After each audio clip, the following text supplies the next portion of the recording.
Assalamu alaikum jama'a. Ya kwana biyu. Na san za a ce ta kuma yi shiru ko? Wayanda misali suka san cewa abin da nake faɗa gaskiya ne. Wayanda kuma suke ganin wanda su nake yi ba su ji daɗi ba. Kwana biyu haufa ya gida. Da fatan muna nan lafiya kuma mun gyara. Anyway, yau ina son yi magana ne akan fake people. Ku ba? Suna sauraro. Na san kuna kallo na, kuna ji. Mutanen da za su nuna maka duk duniya ba wanda ya kai ka a wurinsu. In fact, za su nuna maka cewa hatta waɗanda suka fito ciki ɗaya da su ka fi su daraja. Kai kuma za ka zauna kana nan kana wani ka sake baki ka samu aminiya ka samu amini ko ka samu aminiya, kana tunanin cewa kai fa ka yi da cin masoyi ko mai ƙaunarka. Wallahi ƙarya ne.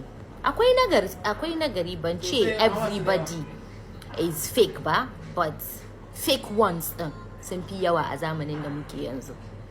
Just open your eyes. Za su nuna maka duk duniyan nan kai ne kawai mutumin mai mahimmanci, mai mutunci, mai kirki, mai daraja.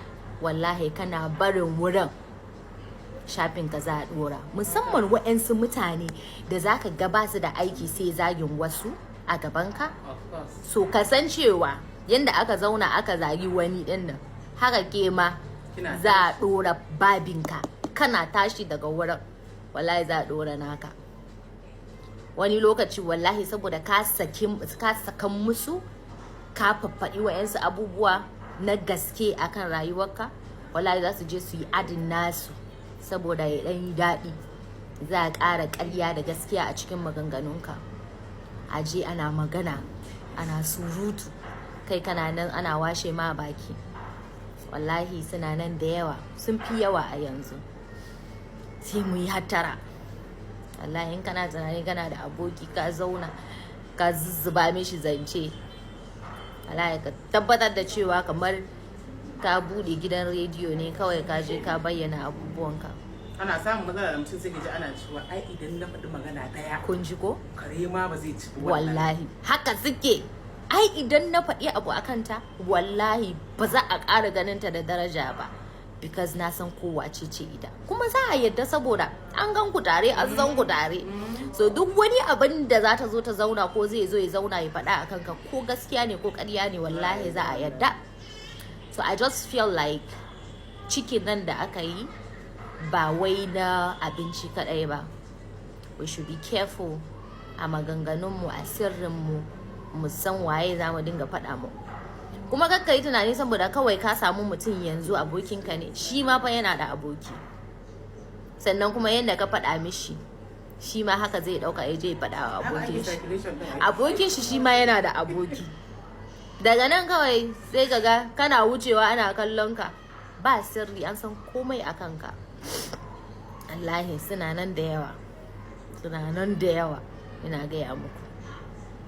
Ban ce kuma babu na kirki ba, amma na kirkin maybe 0.5% maybe, wa'anda koda zaka bata da su za su iya rike maka sirrinka. So in zaka so mutum ka so shi sappa, in zaka kishi kuma ka kishi sabba ka azira da yawa, saboda your friend can become your enemy, and your enemy might become your friend. So Allah ya sa mu dace. Allah kuma ya haɗa mu da mutane na gari. Munafukai, ku daina munafinci, ku daina ba kyau, ku daina fuska biyu, ku daina. A daina tona wa 'yan uwanku asiri. Ka daina. In kana tare da ɗan uwanka yau abokinka ne, maybe kun yi sharing sirri a tsakaninku, saboda kun ɗan samu matsala sai ka je ka zauna kana faɗa, ba kyau. An yadda za ka iya ka haɗu da mutum yau and then gobe ya zama kamar stranger, an yadda, amma sirri ne. Salamu alaikum. In kun ji haushi kuma in kun gyara